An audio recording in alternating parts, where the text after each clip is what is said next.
యూరప్లో criminal గ్యాంగులు social media ద్వారా మైనర్లను contract కిల్లర్స్గా మారుస్తున్న ఉదంతాలు తీవ్ర కలకలం రేపుతున్నాయి. యూరోపియన్ యూనియన్ పోలీస్ ఏజెన్సీ దీనిని హత్యల అవుట్సోర్సింగ్గా అభివర్ణించింది. టెలిగ్రామ్, సిగ్నల్, స్నాప్చాట్ వంటి యాప్ల ద్వారా వీడియో గేమ్లలో టాస్కులు ఇచ్చినట్లుగా హత్యల ప్లాన్ను గ్యాంగ్స్టర్స్ టీనేజర్లకు స్టెప్ బై స్టెప్ వివరిస్తారు.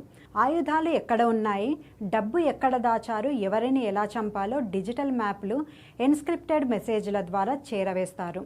మైనర్లకు పెద్దల కంటే చట్టపరంగా తక్కువ శిక్షలు పడతాయనే ఉద్దేశంతోనే గ్యాంగ్స్టర్లు వీరిని పావులుగా వాడుకుంటున్నారు. దీని ప్రధాన సూత్రధారి స్వీడన్కు చెందిన ఫాక్స్ట్రాట్ నెట్వర్క్. ఈ ప్రమాదకరమైన గ్యాంగ్ ఈ తరహా క్రైమ్ సంస్కృతిని యూరప్ అంతటా విస్తరించింది.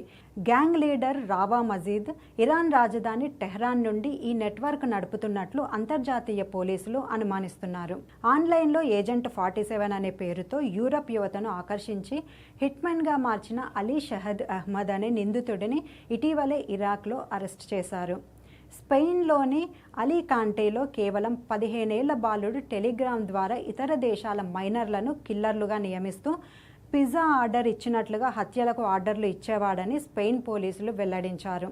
నార్వేకు చెందిన 19 ఏళ్ల జోహన్నెస్ నాట్లాండ్ అనే యువకుడు 25,000 పౌండ్ల సుపారీ తీసుకొని బ్రిటన్లో ఒక హత్య చేయడానికి వెళ్తుండగా లండన్ పోలీసులు అరెస్టు చేశారు. అలాగే ఫ్రాన్స్లోని మార్సెయ్ సిటీలో డ్రగ్ గ్యాంగ్ల శత్రుత్వం కారణంగా కేవలం 14 ఏళ్ల బాలుడిని ప్రత్యర్థి గ్యాంగ్ సభ్యుడిని చంపడానికి రిక్రూట్ చేసుకున్నారు. అంతకుముందు ఒక 15 ఏళ్ల బాలుడిని ప్రత్యర్థులు 50 సార్లు పొడిచి నిప్పు పెట్టారు. ఇది ఇలా ఉంటే స్వీడన్లో 15 ఏళ్లలోపు పిల్లలు హత్య కేసుల్లో నిందితులుగా మారిన సంఖ్య 2022లో 27గా ఉండగా అది 2024 నాటికి 141కి చేరింది. దీనిని అరికట్టడానికి 11 యూరోప్ దేశాల పోలీసులు కలిసి ఒక ప్రత్యేక టాస్క్ ఫోర్స్ను ఏర్పాటు చేశారు. వీరు గత 15 నెలల్లో ఈ నెట్వర్క్కు చెందిన సుమారు 280 మంది అనుమానితులను అరెస్టు చేశారు. సులభంగా డబ్బు సంపాదించవచ్చనే భ్రమలో పడి మానసిక సమస్యలు, వ్యసనాలు ఉన్న యువతే ఈ గ్యాంగుల వలలో చిక్కుకుంటున్నట్లు దర్యాప్తు సంస్థలు ఆందోళన వ్యక్తం చేస్తున్నాయి.